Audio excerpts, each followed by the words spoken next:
안녕하세요. 안녕하세요. 네, 반갑습니다. 대방열린고시학원에서 영양사 영양교육 담당하는 이승훈입니다. 예비 영양사 선생님들도 뵙게 돼서 아주 반갑습니다. 자, 과목을 시작하기 전에 오늘 첫 시간이니까 지금 영양교육 과목에 대한 간단한 소개하고 그 다음에 공부 방법 몇 가지만 딱 말씀을 드리고 수업 방식 말씀드리고 1페이지부터 들어가도록 할게요. 우선 학교에서 다 배우셔서 아시겠지만 영양교육은 그 영양사 과목 중에서 상당히 좀 문과 쪽에 치우쳐 있는 과목이어서 아주 옛날에는 식용과가 이렇게 문과 이과 구분이 없었던 시절도 있었는데 지금은 거의 이과 쪽 계열이다 보니까 어렵지 않은 과목인데도 불구하고 영양교육을 상당히 좀 혼란스러워 하시는 분들이 좀 있어서 간단하게 과목 소개를 먼저 하고 공부 방식 말씀드리고 진도를 나가보도록 하겠습니다. 영양교육은 일단 쉬워요. 되게 쉬워서 점수를 올리는 과목이다 생각하시면 됩니다. 물론 비중이 그렇게 크진 않아서 61번부터 74번까지 1교시에 딱 14문제가 출제가 되는 비중이 적은 과목인데 그래도 어떻게 하겠어요? 쉬운 부분을 확실하게 확보하고 넘어가야 나의 기본적인 점수, 평균 점수가 올라가는 거니까 일단은 쉽지만 쉬운 만큼 확실히 점수를 확보하고 가야겠다라고 생각을 하시면 되고 영양교육은 다른 과목들도 그런 과목들이 있죠. 식품미생물학이라든지 식품위생학이라든지 미생물학에 위생학에 영양자가 붙은 겁니다. 영양교육도 마찬가지 베이스는 교육학이고 그 교육학의 영양에 특화시킨 교육학 부분을 뽑아가지고 알기 쉽게 풀어놓은 거예요. 그래서 교육학의 기본 이론이 조금 들어가 있고 사실 그게 주죠. 그렇게 해서 영양과 관련된 교육학이다 이렇게 생각을 하시면 됩니다.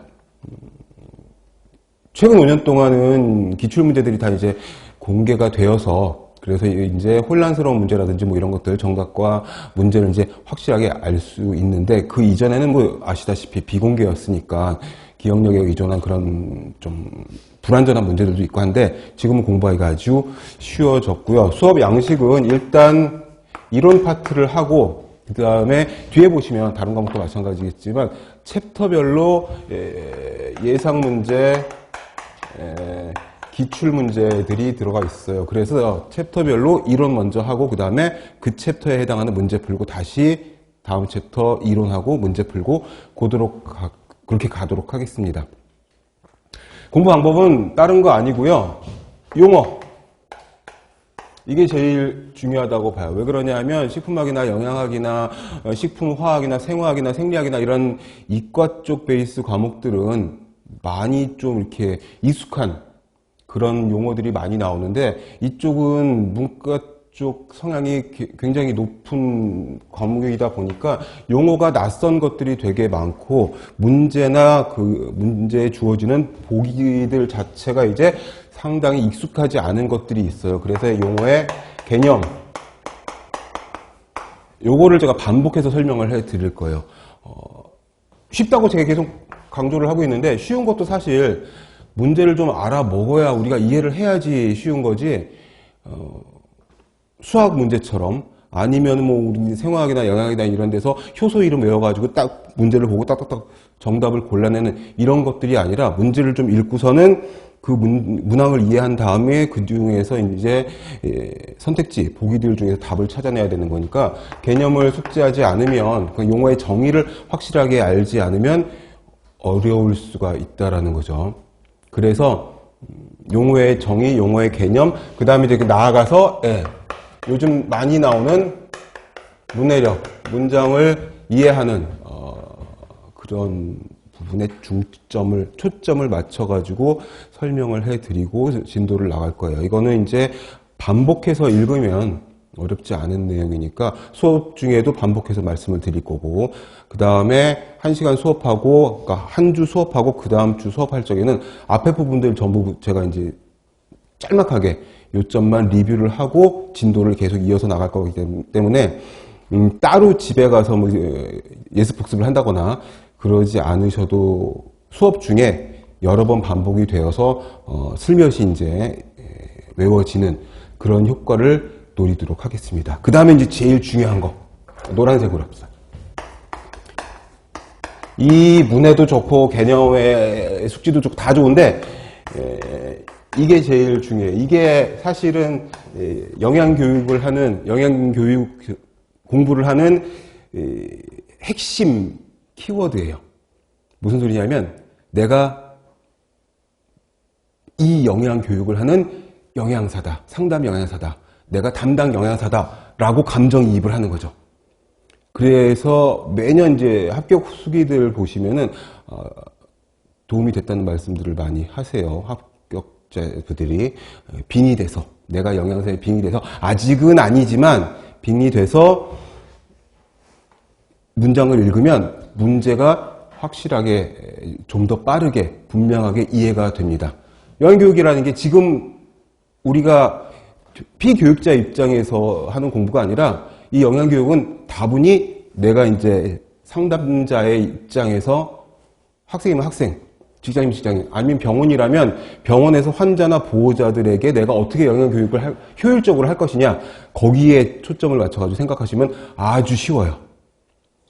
내가 영양사다, 내가 상담을 하는 영양사니까 내 위주로 생각하라는 게 아니라 그런 입장에서 공부를 하면 쉽다라는 겁니다. 입장. 그래서 감정이입. 그리고 이제 마지막으로 카페. 영양만점, 위생만점 카페 아시죠? 예, 영양만점, 위생만점 카페에 네이버 쓰자 써.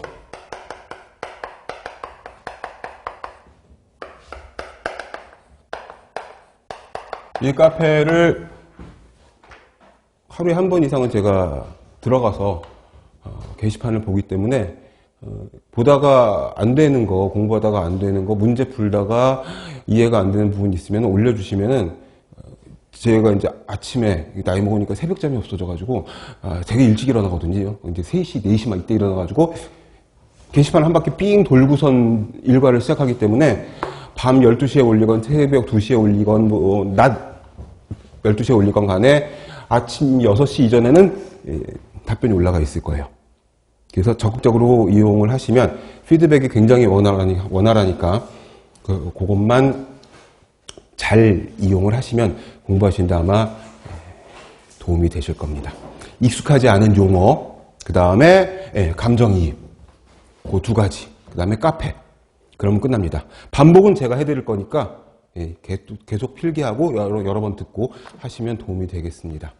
익숙지 않은 용어가 나오더라도 이거 쉬운 거니까 반복해서 보면 되겠다라고 보시면 됩니다. 자, 1장 1페이지부터 들어가 보도록 할게요. 영양교육의 개요, 영양교육 1번 나와 있는데 요거는 딴 거 없습니다.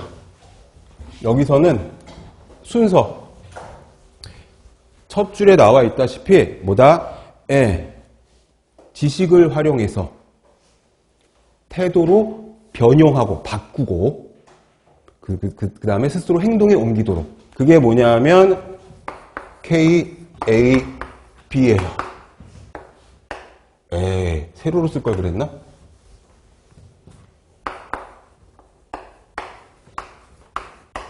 K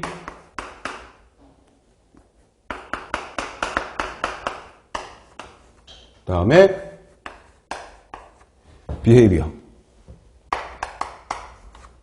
그래서 KAB인데 일단 뭘 알아야 써먹겠죠. 교육을 통해서 지식을 얻게 되는 거고 그 지식을 활용하는 겁니다. 뭘 알아야 그 태도가 바뀌는 거죠. 애티튜드가 바뀌고 그 태도는 뭐냐면 어떤 마인드 자체가 좀 바뀌어가지고 바람직한 식행동으로. 근데 영양교육이 영양자가 붙은 교육이라고 말씀드렸잖아요. 일반적인 교육이라는 게 일반적인 교육학에서도 교육의 궁극적인 목적이 뭐냐면 결국엔 행동의 변화를 목적으로 한다. 행동의 변화를 목표로 하는 게 바로 교육이다. 영양교육은 뭐다? 바람직한 식행동이겠죠. 그 식행동은. 그게 이제 첫 번째 나와 있는 핵심 주제입니다. 영양교육의 주제. 그 다음에 이제 두 번째는 목적과 목표 나와 있는데, 목적이 목표와 조금 다른 의미예요. 목적은 그런 거죠. 성인 비만율이 계속 높아지고 있어. 그래서 성인 비만율이 조사를 해보니까 뭐 한 35%, 40%에 막 육박한다는 거죠. 성인 여성보다 성인 남성이 좀 더 많은 걸로 알고 있는데, 그런 목적은 뭐다? 성인 비만율을 낮추자. 그게 목표예요. 목적이에요. 목적. 목표는 뭐다? 현재 40%에 해당되는 성인 비만율을 2025년까지 35%로 낮추자. 뭐다? 목표는 좀 더 구체적인 거. 스페시픽한 거. 그 내용에 대해 해당하는 문제가 작년에 출제가 된 적이 있었는데, 그 뒤에 이제 우리 문제에 있으니까 거기서 다시 말씀을 드릴게요. 교재에는 목적. 이 목적은 뭐다? 우리가 계속 감정이입하라 그랬으니까 전문가적인 조언을 해주는 거죠. 먹는 거에 대해서 굉장히 우리나라 사람들이 그 진심이랄까, 아니면 먹는 거에 뭐 목을 맸달까, 아무튼 TV만 틀었다 하면은 먹는 거, 아니면 요리하는 거, 아니면 혼자 살면서 먹는 거, 아니면 어디 찾아다니면서 먹는 거, 아니면 외국 가서 먹는 거, 아니면 거의 한 70%가 먹는 프로 같아요. 이상한 사회 현상이 되어버렸는데, 거의 다 먹는 거거든요. 먹는 게 굉장히 진지하단 말이지. 근데 우리는 뭐 3년이고 4년이고 아무튼 대학에서 전문 교육을 받으면서 먹는 거에 대해서 공부를 했는데, 일반인들은 그게 아니라는 거죠. 민간인이라고 표현을 할게요. 우리는 전문가니까. 일반 사람들은 TV에 나오는 거, 인터넷 쓰는 거 그냥 필터링 없이 그냥 막 받아들일 수밖에 없거든요. 사실 배운 게 없으니까, 체계적으로. 우리는 성분서부터, 화학적인 성분서부터 시작을 해가지고 탄단지 5대0에서 6대0에서 다 하고, 얘네들이 뱃속에서 어떻게 돌아다니, 생리학이랑 생화학이랑 영양학, 식품화학 같은 걸 통해가지고 아주 구조적으로, 아주 체계적으로, 전문적으로 배우는데, 물론 배웠다고 우리가 다 아는 건 아니지만, 그래도 안 배운 사람들보다는 굉장히 우리가 전문적인 수준에 있으니까, 뭐다? 전문가적인 조언을 우리가 감정이입해서 조언 플러스 교육을 해야 된다는 게 바로 그 목적입니다. 그래서 어떻게? 잘 먹도록. 많이 먹는 게 좋은 게 아니고, 비싼 거 먹는 게 좋은 게 아니고, 고기만 먹는 게 좋은 게 아니고, 그렇잖아요. 그렇죠? 골고루 생애 주기 또는 영양 상태, 이런 상황에 맞춰가지고 잘 먹도록 도와주는 거다. 그래서 어떻게 되는 거다? 목적에 보시면은, 바람직한 식생활을 하게 유도함으로써 영양 상태를 개선하고, 안 좋은 영양 상태가 있다면 영양 상태를 개선, 증진. 그죠? 그래서 결국은 건강을 유지하도록. 자, 2023년도에 출제가 된 게 바로 이 파트예요. 영양교육의 목표. 옆에 있는 숫자는 바로 작년에 출제됐다는 내용이죠. 가장 최근 시험에 나온 겁니다. 목표는 목적과 다르다고 했죠. 목표는 목적을 이루기 위한 뭐라고? 구체적인 단계가 목표예요. 그래서 목표와 목적을 구분하셔야 됩니다. 목적이 좀 더 포괄적인 그런 고울이라면, 목표는 디테일한 구체적인 수치가 들어가는 거, 그렇게 이해하시면 돼요. 수치가 들어갔다 그러면 이건 목표다. 몇 퍼센트까지 늘리겠다, 줄이겠다, 이런 목표다. 그 목표를 구성하는 그 중심은 뭐다? 지식, 태도, 행동의 개선. 교육학의 목표가 가장 궁극적인 목표가 걸어졌잖아요. 행동의 변화. 나오죠. 특히 행동 변화가 가장 중심이다. 궁극적인 가장 중요한 그런 목표는 행동 변화다. 그래서 그 목표를 달성하게 되면 어떻게 된다? 한쪽 가로 3번에 뭐라고 되어 있죠? 바람직한 식생활을 영위하게 된다. 대상자의 영양 상태가 개선이 된다. 질병 예방이 되고, 그쵸? 먹는 것과 질병과 관련이 있으니까, 아주 밀접한 관련이 있으니까, 영양 실조라든지 잘 못 먹게 되면 면역력이 약해져서 각종 질병에 노출이 되었을 적에 잘 걸릴 수 있는 상태가 되는 거죠. 그러면은 어떻게 건강 증진, 나아가서 전 국민의 건강 증진에 다 기여가 되는. 건강해지면 어떻게 되죠? 사회적인 의료 비용, 건강보호 비용 이런 게 줄어들 수 있다라는 거죠. 먹는 것뿐만이 아니라 돌아다니다 보면 동네마다 이게 보려고 하니까 자꾸 보이는 거죠.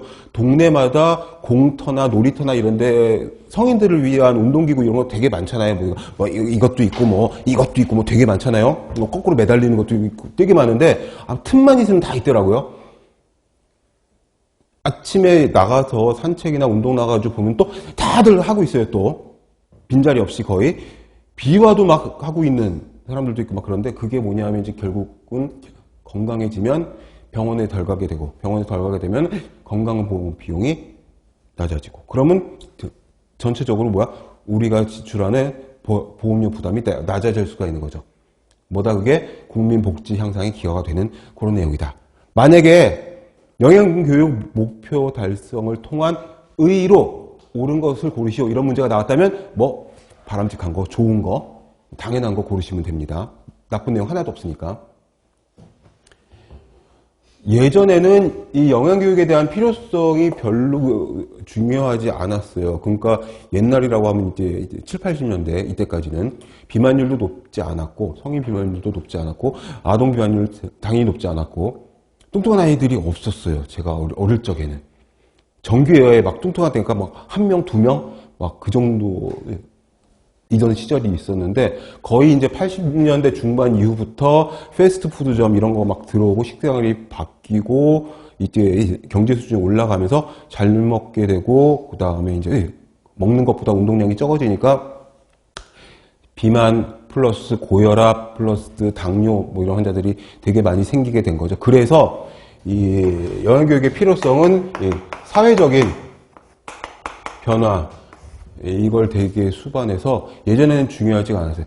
일례로 섬유질만 해도 다이어트리 파이버, 섬유질, 식이섬유만 해도 제가 대학교 1학년 때는 섬유질에 대해서 공부를 안 했어요.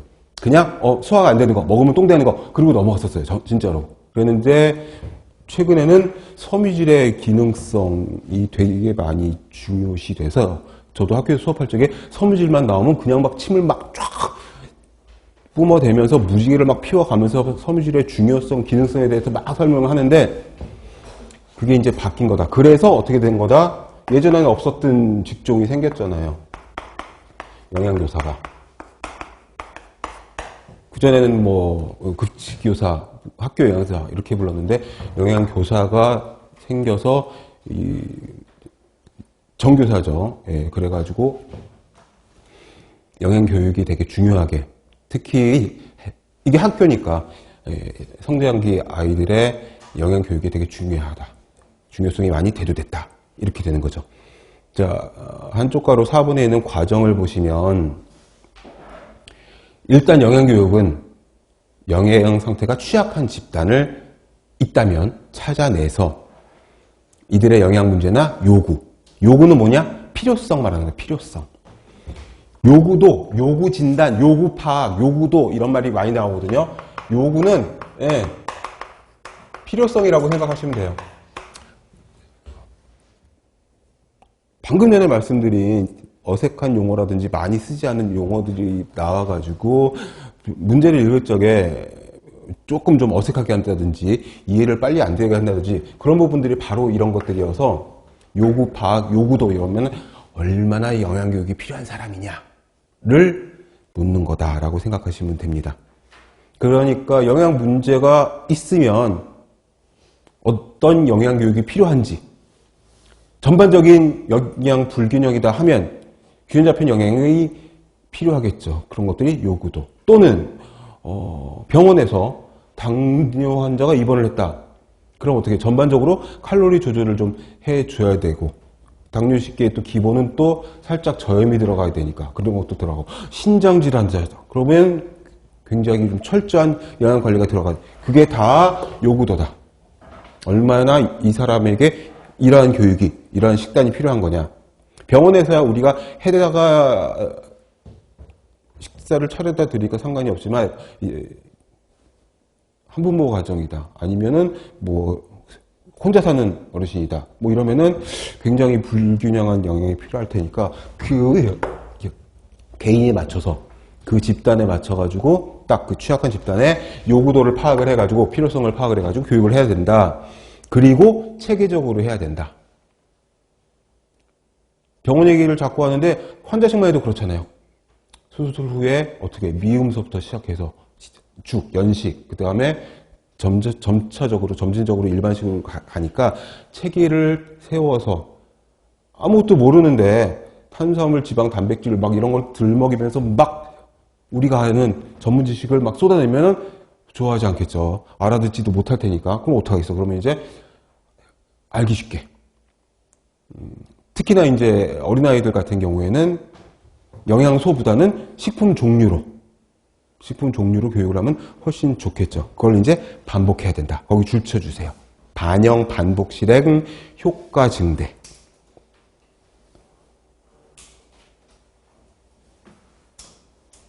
자, 그 다음에 이제 본론으로 이제 들어가서 영양교육이 왜 필요하냐. 그 밑에 한쪽 가로로 1, 2, 3, 4, 5가 나와 있어. 이 5가지가 영양교육의 필요성이에요.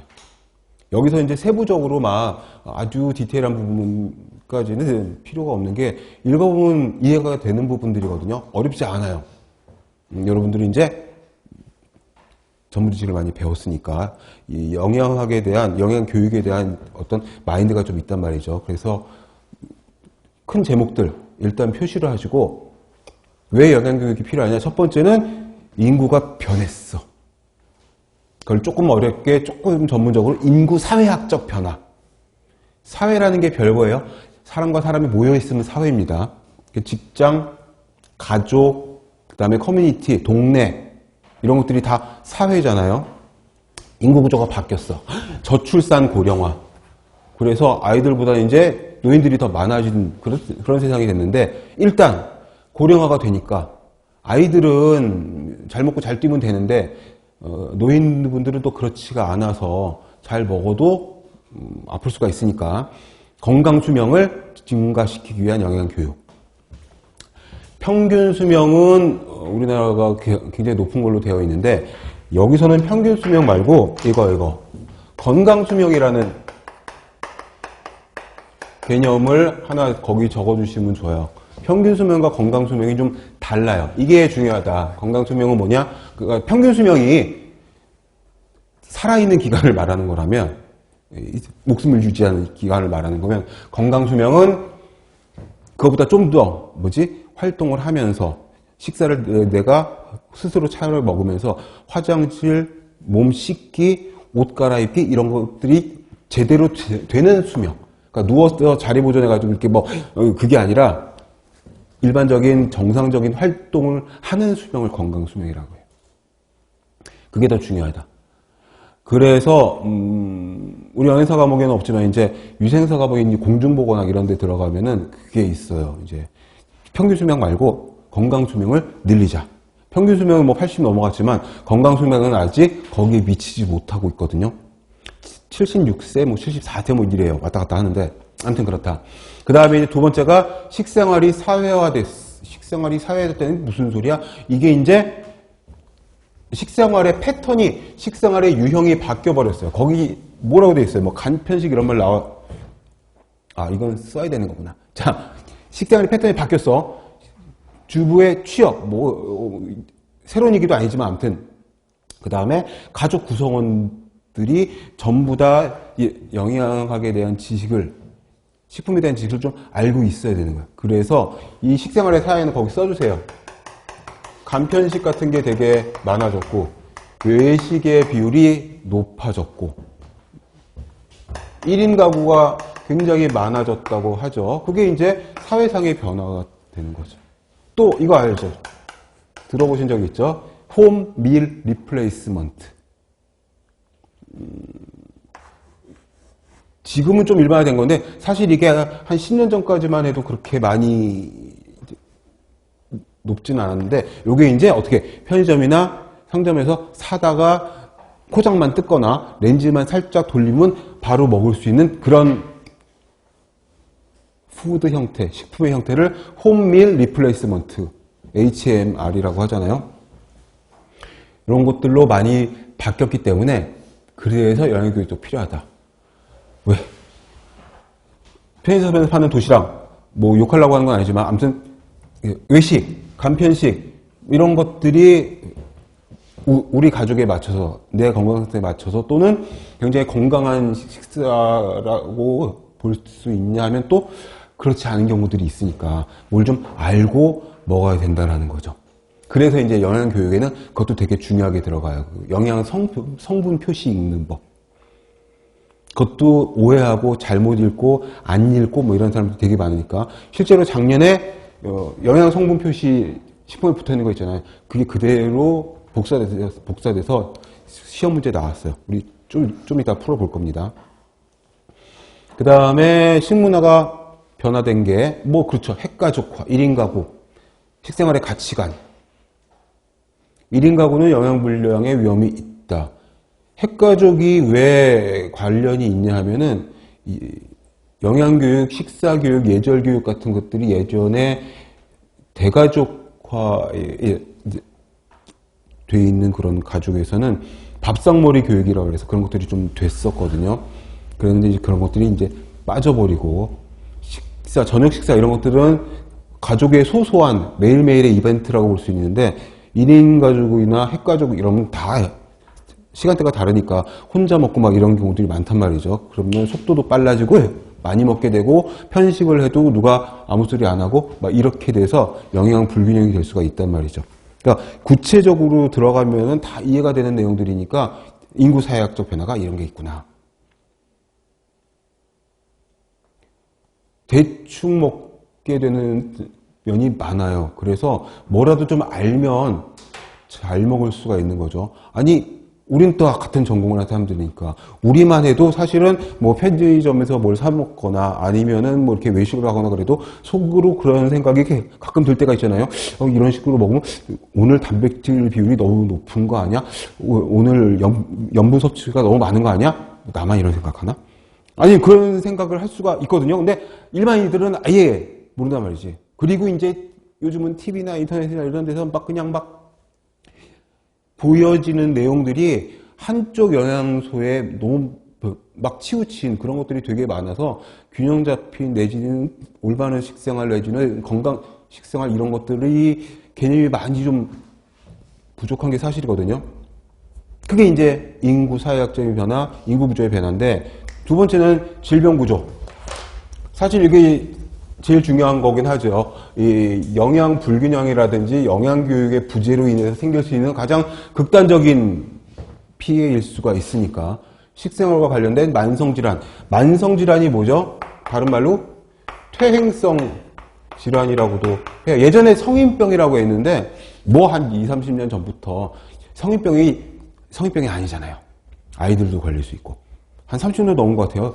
동네에 제가 대학원 다닐 적에 동네에 있는 보건소에서 이제 당뇨 캠프, 당뇨 걷기 대회, 뭐 이 지역사회 이제 초등학생들을 대상으로 그러면 이제 막 아이들이 와가지고 이제 당뇨 걷기 대회 하기 전에 뭐부터 해야 돼요? 이제 건강검진하고 신체 계측하고 그러면 이제 뭐 고혈압 많고 비만 더 많고 막 많거든요. 퇴행성 질환 또는 비감염성 질환이라고도 해요. 이게 다 같은 말입니다. 성인병, 퇴행성 질환, 만성 질환, 비감염성 질환. 이게 예전에는 성인병이라고 불렀었던 거. 그러나 요즘에는 아이들도 있으니까 더 이상 성인병 이런 말은 안 부릅니다. 이게 이제 비만, 당뇨, 고혈압, 관상동맥 질환, 협심증 이런 것들을 통틀어서 보는 것들. 영양교육을 실시해서 잘 먹게 되고 균형 있게 먹게 되면 일단 비만, 당뇨 이런 간단하지는 않지만 이런 질환들은 잡을 수가 있단 말이죠. 그 다음에 세 번째는 정보 전달 방법이 바뀌었어. 그래서 요즘은 정보의 홍수. 난리도 아니죠. 잘못된 정보, 부정확한 정보들이 막 쏟아지는데 우리가 그걸 좀 잡아줘야 되는데 뭘로? 영양교육을 통해서. 왜곡된 정보. 식생활과 식품 선택에 대한 올바른 정보. 이걸 구분할 수 있도록. 옳은 정보라고 하더라도 그게 다 맞는 건 아니잖아요. 바로 어저껜가 그저껜가 저는 안 봤는데 TV를 보고 그러시는 거예요. 아, 양파 껍질을 잘 씻어서 그 노란 겉껍질 있잖아요. 그걸 잘 씻어가지고 말려가지고 그거를 뭐 갈아서 음식에도 넣고 또 어디에서는 주는 데도 넣고 끓여가지고 그걸 물을 먹고 그 10년 더 된 내용이거든요. 기능성이 있죠. 양파 겉껍질에 퀘르세틴인가? 예, 말초혈관을 튼튼하게 해주는, 혈압을 낮춰주는. 근데 그거를 물을 내가지고, 즙을 내가지고, 또는 끓여가지고, 아니면 가루를 내가지고 모두에게 다 맞지 않을 수도 있다. 내가 저혈압이면 혈압을 낮춰주는 식품이 좋은가? 아니죠. 옳은 정보라고 하더라도 전부 다에게 맞는 건 아니기 때문에 우리처럼 여러분들처럼 교육을 받은 사람들이 라이센스를 취득해가지고 교육을 해주면 뭐다? 좋겠다. 올바른 정보를 구분할 수 있도록 해줄 수가 있겠다. 되게 많아요, 뭐. 아유, 예를 들자면, 뭐 석 달 예를 들 수도 있어. 질문들을 이제 학교에서 이제 학생들이 하는 거예요. 뭐 치맥의 저주 막 이래가지고 치킨이랑 맥주가 상극이라고 먹으면 큰일 난다는 거야. 왜? 맛있는데 안 좋대. 치킨에 기름이 많고 뭐 맥주에 알코올이 많고 막 이론적인 베이스가 막 있는 것 같은 그런 용어를 써가지고 인터넷 기사나 뭐 뉴스나 막 근데 그게 다 모두에게 나쁜 건 아니란 말이죠. 또 그 황당한 거 그것도 있어요.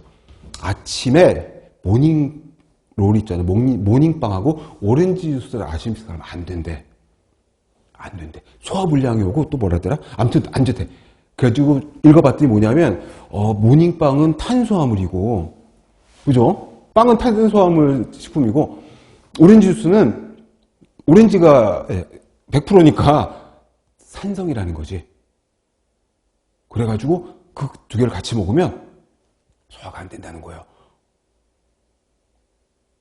왜? 그리고 뭐지? 그 탄수화물이 꼭꼭 씹어가지고 치매에 있는 우리 타액의 푸티알레린, 아밀레이즈 뭐 이런 거 해가지고 저기를 해야 되는데 오렌지 주스랑 같이 마셔버리면 소화 불량이 온다는 거야. 위와 장이 없는 사람인가? 왜 탄수화물을 왜 입에서만 소화를 시켜야 되지? 뭐 아무튼 그러니까 전문 용어를 슬쩍슬쩍 섞어가지고 깊이 없는 그런 저기들이 되게 많이 나온다는 거죠. 예를 들면 되게 근데 제일 잘 속는 게 식용과 학생들이 제일 많이 속아. 들어봤던 용어들이거든. 이게 이런 거였어? 막 이러고 속는단 말이죠. 그러니까 옥석을 가려내는 나의 어떤 그 전공의 자존심, 자긍심을 가지고 이게 맞는 기사야? 맞는 포스팅이야? 확실하게 책을 찾아보거나 알아봐가지고, 왜 우리는 배웠으니까. 그래야 영양교육을 이 정보의 홍수 속에서 제대로 할 수 있겠다 이거죠. 되게 많아요. 뭐 가짜일 수도 있지만 아무튼 어마어마하게 많아요. 그 다음에 식품 산업이 바뀌었어. 식생활 환경이 바뀌었어. 예전에는 집에서 다 해먹고 외식을 많이 안 하고, 특히 이제 정크푸드라든지 패스트푸드 이런 것들이 없었는데 이런 것들이 막 많이 쏟아져 들어온 거죠. 저 고등학교 때 피자헛이 처음 들어왔나 그랬으니까 되게 오래됐구나. 개인적으로는 엊그제 같은데 아무튼 되게 오래된 거죠. 아무튼 그런 것들이 막 바뀌어가지고 이것도 역시 지식이 있어야, 정보 말고 지식이 있어야지 선택을 잘 할 수가 있다. 올바른 식품 선택을 할 수가 있다. 영양 표시를 제대로 읽어야 된다. 물론 영양 표시가 100% 정직하게 확실하게 되어 있는지도 사실 의문이긴 하지만, 그래 문과 쪽 과목이라고 얘기했지만 그래도 우리가 배운 이 식용과 교육은 한 65% 이상은 이과 쪽이잖아요. 그러면 칼로리 바가 있는데 이게 100칼로리라는 거야. 먹어보면 되게 맛있고 든든한 것 같은데 정말 100칼로리라고? 뭐 저는 해봤어요. 실험실에서. 뭐 새우깡 같은 거. 거기 뒤에 보면 식품 표시 보면은 지방의 함량이 뭐 6%인가 정도밖에 안 되는 걸로 되어 있어요. 이제 제가 학교에서 학생들이랑 같이 분석을 했는데, 근데 실제로 분석을 해보면 10%에서 11%까지 나오더라고요. 그러니까 그건 차치하고, 그래도 그게 어느 정도 이제 일정한 그런 그 분석치에 따라서 나왔으니까 그거를 제대로 잘 읽는 그런 것들. 캔커피라고 하더라도 카페인 함량이 다 다르니까 그런 것들을 보고 선택할 수 있게 하는 것들. 그 다음에 국제화된 외식 사업, 배달 또는 외식을 하러 나가면 세계 각국의 요리를 우리가 다 먹을 수 있죠. 우리가 잘 모르는 식품들도 있단 말이죠. 그래서 그런 것들을 스마트하게 선택하려면 교육이 필요하다. 다섯 번째는 뭐다? 국가 영양의 정책. 거창하게 나갔지만 결국에는 국민 건강 증진, 먹는 것이 굉장히 큰 비율을 차지한다. 국민 건강 증진법이라고 시험에 나왔었어요.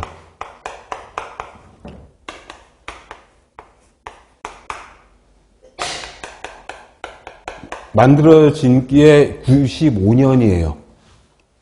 이때부터 어떻게 여기서 뭘 했냐? 질병을 예방하는 영양교육이 필요하다 라고 명시를 했어요. 제정은 법을 만든 해라는 뜻입니다. 제정은. 개정은 법을 고친, 업데이트한. 그래서 개정은 가장 최근의 날짜들이 나오는 것들이고, 제정은 이 법이 최초 만들어진 해를. 요거 시험에 나온 적이 있어요. 뒤에 이제 쫙 묶어가지고 영양 관련, 영양교육 관련 법령들을 쭉 묶어서 설명을 해드릴 건데, 연도를 구체적으로 외우는 것보다는 외울 게 좀 많어. 순서. 어떤 게 가장 최근에 만들어졌느냐, 어떤 게 가장 최초에 만들어진 거냐. 그 정도만 기억하고 있으면 됩니다. 쉬어가는 과목. 마음을 편하게 먹고, 전공 과목도 되게 복잡한 거 많고, 외울 거 됐다 많은데, 어려운 거 많은데, 좀 쉬어가는 그런 파트다 생각을 하시면 됩니다. 보건소 영양사업. 이것도 출제가 됐어요. 뭐? 영양 플러스 사업. 이게 중요하잖아요. 최근에 4, 5년 사이에 출제가 많이 됐었기 때문에 여러 번 반복할 거예요. 보건소에서 시행하고 있는 대표적인 영양사업. 대상을 찾아야 돼요. 영유아, 임산부, 수유부 중에서 영양이 취약한데 거기다가 벌이도 좀 시원찮아서 생활 수준이 좀 낮아. 그러면은 그런 사람들을 찾아가지고 어떻게 하냐? 식품을 제공을 해요. 식품 꾸러미가 있어. 한 5가지인가. 식품을 제공하고, 이게 끝이 아니라 교육도 같이 실행을 해요. 이게 중요해요. 이 파트가. 음식만 주는 게 아니라 교육도 같이 한다는 거. 그래서 영양 플러스 사업의 대상, 그 다음에 하는 일, 식품 제공 플러스 교육까지 한다는 거. 어디? 보건소에서. 지역사회 영양사업이다. 대표적인. 보건소 홈페이지 들어가시면은 어마어마하게 많은 지역사회의 건강을 위해서 어마어마하게 많은 사업을 하고 있는데, 그 중에서 우리 전공과 관련 있는 영양교육과 관련 있는 게 바로 영양 플러스 사업이다. 요거 하고, 학교 영양교육 끝. 아까 영양교육 사업 말씀을 드렸지만 그게 2008년에 최초 배치를 시작을 했어요. 이때 이제 그 학교에서 수업을 하다가 화학 교수님하고 막 얘기를 할 저기가 있었는데 되게 막 그런 말씀들 하시더라고요. 국영수는 선생님이 워낙에 많이 뽑았으니까. 근데 화학 생물이라든지 이쪽 선생님 티오를 많이 뺏어갔다는 영양교사가 확 생겨버리면서 그래가지고 경쟁률이 더 높아졌다. 이렇게 이제 한탄을 하셨었는데 그게 뭐다? 학교 영양교육 활성화를 위해서 2008년에 영양교사를 이제 만들고 배치를 했다. 어디? 학교급식법 제7조. 법규도 하시잖아요, 우리 영양사 과목 중에. 학교급식법에 영양교사에 대한 내용이 들어있다. 법령과 그 관련 내용을 간단하게 알아두셔야 문제 풀 때 도움이 많이 됩니다. 그 다음에 어린이 영양관리가 관심이 되게 높아졌다. 왜? 아동 비만율이 되게 높아져서. 아까 말씀드렸지만 진짜 80년대까지만 해도 뚱뚱한 초등학생들이 없었단 말이죠. 근데 최근에 어떤 통계에는 반 아이들의 30% 이상이 이제 과체중 이상이다. 뭐 이렇게 되어 있으니까.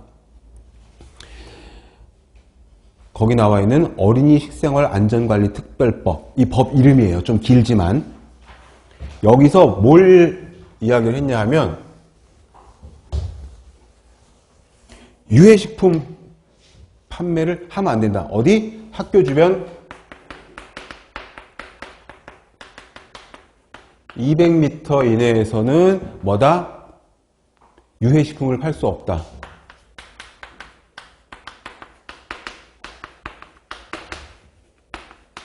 못한다. 이게 어린이 식생활 안전관리 특별법. 이걸 뭐라고 한다? 이 구역을 어린이 식품 안전 보호 구역. 되게 기네. 근데 할 수 없다. 이거 써주세요. 시험에 나옵니다. 이거를 뭐라? 그린 푸드 존이라고. 초등학교 정문, 교문 옆에 막 붙어 있어요. 이 그린 푸드 존을 설정한 그린 푸드 존은 학교 주변 200m 안에는 유해식품을 못 판다. 이거를 규정한 법은 뭐다? 여기 나와 있는 어린이 식생활 안전관리 특별법이다. 어린이 급식 지원 센터 이런 것도 있죠. 어급센이라고 우리 줄여서 얘기하는 거. 어급센은 뭐죠? 어린이 어린이집, 그 다음에 지역 아동센터 이런. 근데 소규모 급식센터들은 각 급식센터마다 전부 다 영양사를 둘 수가 없으니까 영양, 위생, 안전 이런 것들을 이제 묶어가지고 돌봐줄 수 있는 그런 것들이죠. 그 다음에 여기 중요합니다. 이거 마지막에 국민영양관리법. 요게 언제 만들어졌냐면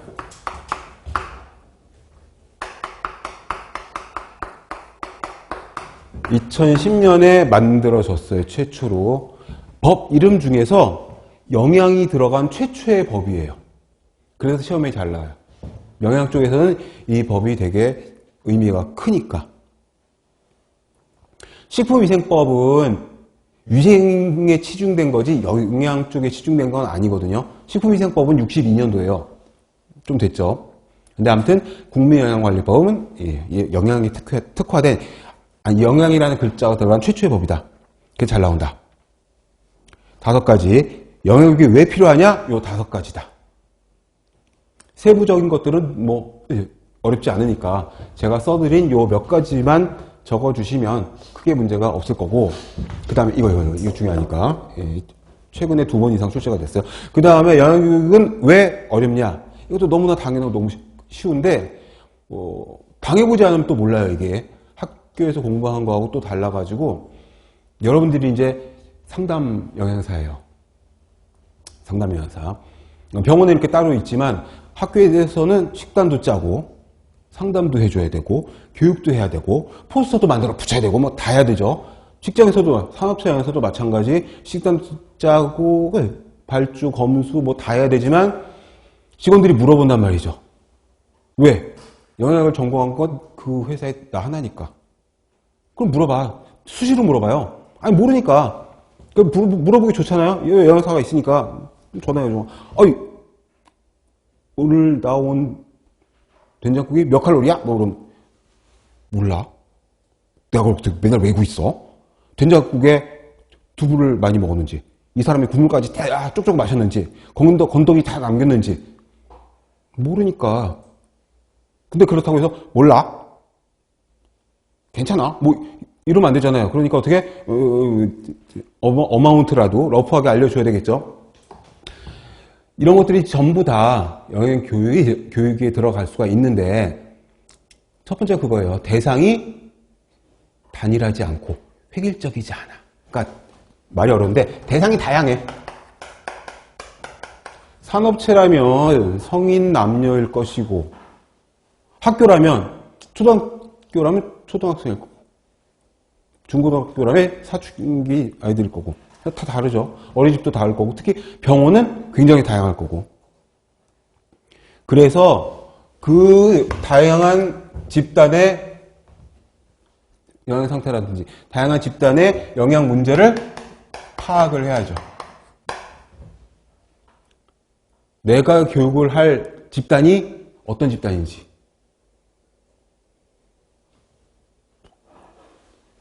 그래서 거기에 맞춰서 눈높이. 어린이집이라면 아까 말씀드린 것처럼 영양소로 설명하면 되겠어요? 아니죠. 당근을 먹으면 이렇게 좋아요. 뭘 먹으면 이렇게 좋아요. 이런 식으로 식품으로 해야 되겠죠. 경로당. 제가 경로당에 영양교육을 했었어요. 건강보험공단에서 의뢰가 들어와가지고, 분당 지역에, 분당구에만 있는, 그 아파트 단지에만 있는 36개의 경로당을 쫙 일주일 동안 돌면서 1시간씩 영양교육을 하려는 거지. 그러면 경로당이면 대상 파악이 어떻게 되냐? 다 어르신들이란 말이죠. 그러면은 이 정도 폰트의 교재는 안 돼요. 안 돼. 보지도 않아. 글자 크기를 한 25에서 30 정도는 써야 돼요. 한글 기준으로. 그러니까 A4지 하나에 몇 글자 안 들어가요. 설명할 거야? 아니, 키워드만 딱딱 적어 놓고 나눠드리고 설명을 해야 되는데, 어렵게 하면 그냥 나가시죠. 그냥 나가. 그러니까 여러분들하고 초등학생하고 경로당 어르신들하고 비슷한 게 뭐냐면, 집중력의 어떤 유지 시간이 좀 비슷해요. 한 10분, 15분이면 막 나가시고 막 방 닦고 있고 막 그러고 막 얘기하시고 막 이러는데, 거기에 맞춰가지고 설명을 해야 되는 거죠. 그리고 거기보다, 눈높이, 지식 수준, 이런 것들을 다 고려해서 해야 되는 게 그거다. 그 다음에 마지막 줄이 그 중요해요. 식생활의 균형, 기호. 특히 균형. 기호. 식성 있죠, 식성. 이거 굉장히 고집스럽고 굉장히 뭐라고 하냐면 완고해서 성격 같아요, 성격. 이 식습관이나 식성은 거의 성격 같아서 이거. 굉장히 바꾸기가 쉽지가 않아요. 다음 페이지 첫 줄에 있죠. 식습관이 보수적이어서. 개선, 무척은 뭐야? 거의 불가능할 수도 있어요. 평생 못 바꿔. 제가 종합병원에서 임상을 한 8년 정도 연사로 있었는데, 특히 이제 연세가 많을수록에 이거 안 돼. 식습관 안 돼. 머리로는 아는데 막 강당에 모아놓고 환자 보호자 다 모아놓고 막 교육을 하고, 특히 당뇨 교육은 강당에서 일주일에 한 번씩 막 1시간씩 하는데 다 알아듣고 다 좋대. 막 웃으면서 내가 박사야. 내가 당신이 교육 면에서 나는 당뇨가 30년 차야. 막 이러면 뭐 할 말이 없어. 근데 못 고쳐. 그 당뇨병동 가가지고서 보다 보면은 꿀단지를 침대 밑에 숨겨놓고 막 드시고 막, 장난, 별하별 케이스가 다 많아요. 특히 이제, 여성 노인보다 또 남성 노인들은 또, 특히 또 그렇잖아요. 짠맛의 감수성이 낮잖아요. 짠맛의 감수성이 여러분들 같은 젊은이들에 비해서 아마 20% 5분의 1밖에 못 느끼잖아요. 아이, 애미야 국이 싱겁다. 이게 그거죠. 그것까지 해서 개선이 안 돼. 그 다음에 중요한 것도 경제. 경제적 상황하고 또 결합이 돼 있어. 그러니 싼 거 찾아가는 거죠. 생활이 여의치 못한. 근데 싼 것들은 정크푸드가 많고, 싼 것들은 칼로리만 높고 영양소는 되게 불균형한 경우들이 많잖아요. 이거 되게 중요하다. 뭐가 있어야 또 잘 먹지 않느냐. 머리로 아는 것도 중요하지만. 7번까지만 하고 쉴게요. 그 다음에 영양교육에 대한 인식과 적극성이 적다. 그리고 막 합리화시키죠? 맛있게 먹으면 0칼로리? 웃기시네. 먹은 만큼의 칼로리가 있는 거지. 무슨 물이야? 공기야? 맛있게 먹으면 0칼로리. 이거 다 거짓말이죠. 그 다음에 이제 각종 민간요법들. 그게 나한테 다 맞는 게 아닌데. 그리고 6번도 중요해요. 곧 판단되고 인식되는 게 아니다. 무슨 소리냐면 이거. 식품이나 이 영양 쪽에 대한 건 단기간으로 개선되는 게 아니에요. 그렇죠. 꾸준하게, 루틴하게 이게 중요한 건데. 그죠? 이걸 다른 말로 되게 식품은 다른 말로 역치가 굉장히 높기 때문에 그렇다. 역치는 뭐죠? 변화나 반응을 일으키는 그 최소한의 수치잖아요. 식품은 이게 되게, 약은 하나를 먹어도 열이 뚝 떨어지고 막 그럴 수 있잖아요. 근데 식품은 그렇지가 않아서 꾸준하게 장기간 먹어야 된다. 비슷한 얘기죠. 장기적이고 비가시적이고 눈에 잘 안 보여. 복합적이요. 이게 보다 좋은 효과가 아주 천천히 나타난다. 그래서 꾸준히 규칙적으로 해야 된다. 뭐다? 영양교육은 7가지 이러해서 영양교육이 쉽지가 않다. 중요한 거 식습관, 그 다음에 인식, 적극성. 그럴 수 있어요. 다이어트가 왜 힘들게? 오늘까지만 먹고 내일부터 해야지. 오늘까지만 먹고 내일부터 해야지. 자꾸 이게 미뤄지고 이게 안 되는 거야. 꾸준하게. 그리고 한 이틀 굶었는데 현기증만 나고 몸은 괴로운데 몸에 변화가 없어. 그러니까 에이 포기 이렇게 되는 거죠. 내가 한두 번 포기해 이러면서 계속 포기하는 거죠. 이런 거다. 그래서 7가지를 기억을 해주시고 잠시 쉬었다가 3페이지에는 앞으로 나아갈 방향, 계획 수립 단계 중요한 부분들 이어서 가도록 하겠습니다.